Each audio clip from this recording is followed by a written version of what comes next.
Една година од трагедијата во Полскочани. Идете надвор, ќе се вратим.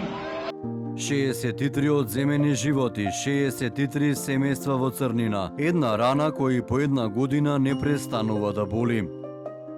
16 март, најцрн датум од поновата македонска историја. Околу 2,5 часот по полнок во дискотеката Пулс во Кочани избувна пожар за време на концерт. За само неколку минути огнот и чадот го проголтаа клубот, во кој имало и стотици млади луѓе.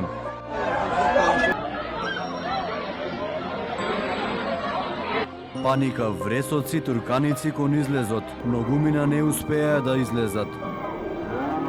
Во трагедијата загинаа претежно млади лица, а речиси 200 беа повредени. Целиот град се разбуди од сирените на амбулантните и полициските возила. Пред болниците се собираа родители, роднини и пријатели, бараа информации, некои се надеваа, а други веќе знаеа дека нивниот живот никогаш нема да биде ист. Ја живот немам, и они ќе страдат. И на мен не би треба едно дете имаше загина, што да правам? Следуваа денови на шок, солзи и тишина. Македонија прогласи 7-дневна жалост, но најтешкиот момент допрва доаѓаше. Погребите на младите животи. Илјадници луѓе во Кочани, но и во другите градови низ државата, се простуваа од децата, пријателите и соседите. Градот беше завиен во тишина, тишина што ја прекинуваа само плачот и црковните камбани. Но болката набрзо се претвори во револт.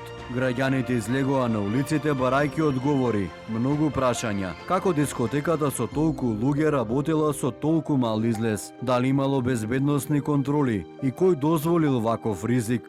Ако дискотеката беше правилна и си работеше по законот, ово немаше да се деси.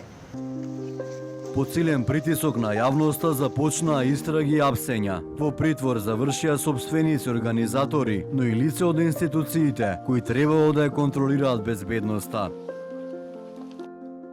По 9 месеци истрага на 19 ноември започна и судскиот процес. Рочиштата се одржуваа под силно полициско обезбедување. На едната страна 38 обвинети за тешки дела против општата сигурност, на другата страна родителите со фотографии од своите деца во рацете. А не посакувам никој да е на наше место, да почувствува оваа болка, ние што ја имаме, со непроспиени ноќи и денови ние знаеме како поминуваме и ги чекаме нашите деца секој момент да се појават.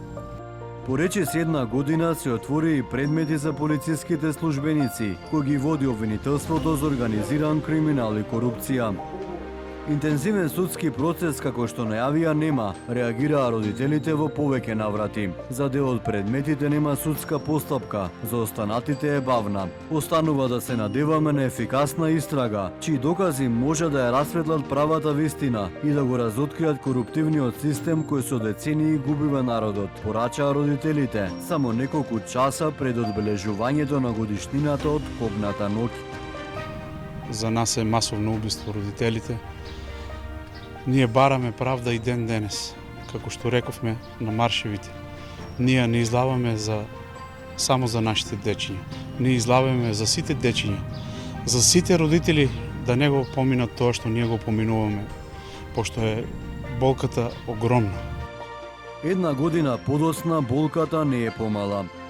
Сликата од таа ноќ се уште е жива и едно големо прашање што и понатаму одекнува во јавноста. Дали оваа трагедија можеше да биде спречена? Идете надвор, ќе се вратим.